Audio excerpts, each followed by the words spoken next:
Chers amis, Shabbat Shalom et surtout Chag Sameach, puisque nous allons vivre les fêtes de Pessah intensément. Et donc, deux thèmes, si on peut dire aujourd'hui. Nous allons développer d'abord la paracha de Tzav, celle de Shabbat Hagadol, donc le Shabbat juste avant Pessah. Et ensuite, bien sûr, nous parlerons de Pessah. Tzav. Tzav, ça veut dire un ordre. L'Éternel s'adresse à Moshe et lui demande d'ordonner à Aaron, au frère de Moshe, le Kohen Gadol, avec le mot tsav, ordonne, l'accomplissement de certaines tâches au temple en lien avec les sacrifices. Rashi explique, Ein tsav ela ziruz miyad ve'ela dorot. Et le mot tsav, je traduis, le mot tsav s'applique immédiatement, mais aussi pour les générations à venir. Ainsi s'exprime Rashi, donc nous explique que cet ordre tsav est pour, bien sûr, la génération de Moshe et d'Aaron, mais aussi pour toutes les générations à venir. Ce commentaire semble bien énigmatique. En effet, le temple sera détruit une première fois par les Babyloniens, moins 586, et une seconde fois par les Romains en l'an plus 70. Comment alors comprendre qu'il s'agit d'un ordre pour toutes les générations, alors que le temple, avec son culte des sacrifices, va disparaître? Et qui d'ailleurs, aujourd'hui, il n'est toujours pas rétabli. Donc des générations ne peuvent appliquer cet ordre de tsav. Une première réponse est apportée par nos sages. Les tfilotes, les prières, sont venues depuis l'époque d'Ezra, le scribe, moins 480, se substituer au sacrifice. Le terme avoda, service divin, qui désignait autrefois le culte des sacrifices, aujourd'hui désigne les offices. Ceux-ci maintiennent les liens entre les Juifs et leur Créateur. Comme jadis, les sacrifices korban en hébreu maintenaient ce lien entre les Juifs et leur Créateur. Le mot korban vient du mot karov, ce qui signifie proche ou proximité. Un autre enseignement fort émane de Rashi.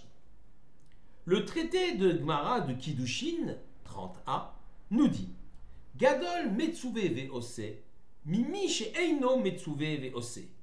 Plus grand est celui qui a reçu un ordre, plus que celui qui n'en a pas reçu. Le mot tsav ordonne et vient illustrer ce principe, à savoir, celui qui accomplit un commandement parce qu'il en a reçu l'ordre est plus grand que celui qui l'accomplit spontanément. C'est à cela que le mot tsav fait allusion. On aurait plutôt tendance à affirmer le contraire.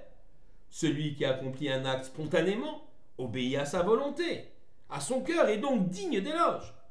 Celui qui l'accomplit parce qu'il est obligé, il le fait parce qu'il est obligé. Quel mérite a-t-il? Mais la réalité est tout autre. Un acte spontané dépend de l'humeur de celui qui l'accomplit. Aujourd'hui, exalté, motivé, il agit. Demain, déprimé, il sera passif. Et ensuite interviendra la lassitude, l'habitude, car ainsi est la nature humaine. Par contre, celui qui a reçu un ordre, une mitzvah et l'accomplit pour servir son Créateur, se soumet à une discipline qui, toute sa vie durant, lui structurera son existence. Dans ce cadre, il progressera. Chaque jour, l'homme surmontera cette passivité, car il sait qu'il s'inscrit dans un chemin, celui de la Torah, qui lui apportera épanouissement et équilibre. La mitzvah structure l'homme et donne un véritable sens à sa vie. Tel est l'enseignement de Rashi sur cette paracha de Tzav, Shabbat Hagadol, pour aujourd'hui et bien sûr pour toutes les générations à venir. Le Shabbat Hagadol, s'achèvera samedi soir avec l'entrée de Pessah. Et bien évidemment, il nous faut expliquer quelques éléments sur cette fête de Pessah, bien qu'on ne peut pas embrasser tous les éléments, notamment du Seder. Mais je voudrais revenir sur la notion de Chametz et de Matzah. Il faut savoir que pour fabriquer une Matzah qui sera utilisable comme Matzah du Seder, plat du Seder, on ne peut prendre qu'une Matzah fabriquée à partir de 5 céréales. Le blé, l'orge, l'avoine, l'épeautre et le seigle.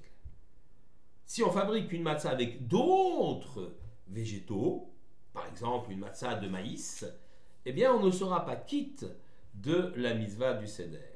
Et précisément, ce sont ces 5 céréales, blé, orge, avoine, épeautre et seigle, qui, mélangées avec de l'eau, et pour lesquelles on aurait attendu, on laissait cette pâte reposer pendant plus de 18 minutes, ou on a ajouté de la levure de boulanger, ces champignons microscopiques, ces éléments-là, et seuls ces éléments-là sont susceptibles de devenir chametz, à savoir chametz du blé, de l'orge, de l'avoine, de l'épeautre et du sel.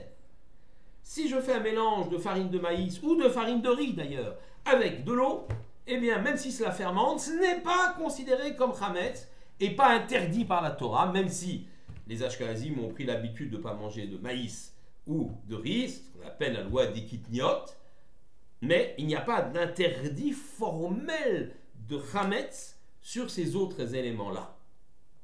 Donc, ce qui est intéressant, ce sont spécifiquement les 5 céréales susceptibles de devenir chametz, interdites par la Torah, qui sont les mêmes qui doivent servir à la confection de la matzah du Seder.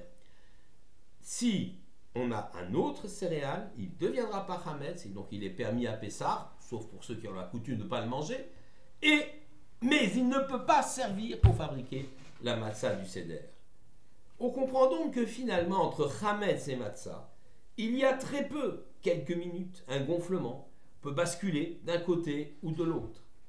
Ce qui est intéressant aussi, c'est que dans le mot chametz et dans le mot matzah, on a 2 lettres qui sont identiques, le mem et le tzadik. Il n'y a que une seule lettre qui change, le chet pour chametz, le he à la fin du mot de matzah. Et ces 2 lettres, chet et he, sont également extrêmement proches. La seule différence, c'est que le chet est une lettre complètement fermée, alors que le he ressemble beaucoup au chet, mais il y a une petite encoche, un petit trou entre, je dirais, la patte verticale et le toit. Il y a une petite fenêtre, une petite lucarne, un petit trou. C'est la différence entre le chet et le he. Comprenons donc d'un point de vue spirituel. On dit que le chametz représente la ga'ava, c'est-à-dire l'orgueil. En effet, lorsque l'on prend de l'eau, de la farine et qu'on laisse gonfler, on va avoir un volume très important, comme l'orgueilleux qui se gonfle de fausses certitudes et qui se gonfle de l'idée qu'il est le plus grand, le plus beau, le meilleur. La matzah, c'est le symbole de la hanava, de la modestie. En effet, une matzah toute plate, eh bien, elle se présente telle qu'elle est, elle ne se gonfle pas de fausses certitudes. L'individu orgueilleux considère qu'il peut s'en sortir tout seul. Il n'y a que ma force et ma puissance qui m'ont fait accomplir tout ce que j'ai accompli. L'orgueilleux pense qu'il peut se passer des autres et se passer du Tout-Puissant. Le modeste, lui, comprend que la relation avec autrui est essentielle dans sa progression. Mais revenons à nos 2 lettres, le chet et le he. Le chet est une lettre dans laquelle on est enfermé. Celui qui est à l'intérieur du chet ne peut pas en sortir, il ne peut pas aller vers la liberté. Alors que celui qui est dans le he, eh bien, s'il s'élève spirituellement, il grimpe, il va pouvoir atteindre cette lucarne et s'échapper vers la liberté. Et celui qui est dans le chet ne peut pas laisser rentrer autrui, et surtout pas l'Éternel qui vient d'en haut. Son univers est complètement clos. Alors que celui qui est dans le he, matzah, le he de matzah, il y a une petite lucarne, il permet par son action de faire venir la présence divine, et il y a donc une rencontre entre l'homme et le Créateur. L'orgueilleux, c'est le chet, le modeste, c'est le he. Voilà un petit peu comment on peut comprendre cette notion de chametz ou matzah. Mais j'ai une dernière question. Comment, finalement, si le chametz est tellement terrible qu'on doit le faire disparaître de nos maisons, il est interdit d'en manger, interdit d'en posséder, interdit d'en tirer profit, et ça déjà depuis la mi-journée avant Pessah, 14 Nissan à midi, parce qu'à l'époque, on faisait le sacrifice d'agneau de Pessah, il ne fallait plus qu'il y ait de chametz. Si le chametz c'est le symbole du mal, le symbole de l'orgueil, alors pourquoi donc ne pas interdire le chametz toute l'année? Vous vous rendez compte? Manger kasher le Pessah toute l'année, des matzot toute l'année, ça semble techniquement difficile, mais la question mérite d'être posée. Si le chametz c'est l'orgueil, chassons l'orgueil définitivement de nos maisons et de nos cœurs, plus de chametz pendant l'année. La réponse est intéressante. Si, effectivement, à l'époque de Pessah, à la période de Pessah, où nous devons tout à Dieu. C'est Dieu qui nous a sortis d'Égypte, qui nous a formés en tant que peuple. Le travail pour casser l'orgueil, casser le Hametz est essentiel afin d'acquérir donc cette modestie nécessaire pour laisser la place à autrui et laisser la place à l'Éternel lui-même. Quand Pessah est passé, il ne faudrait pas non plus sombrer dans une modestie excessive. Comme dit le Baal Shem Tov, une modestie excessive éloigne l'homme de son créateur. Il ne faut certes pas redevenir orgueilleux, mais quand même garder une forme de confiance en soi, d'estime de soi. Et c'est pourquoi le Hametz revient tout de suite après Pessah. Les Marocains font même la Mimouna dès que Pessah finit. Les bonnes chalotes de Shabbat vont revenir après, comme s'il fallait maîtriser l'orgueil, avoir de l'estime de soi et trouver finalement un équilibre entre modestie et orgueil.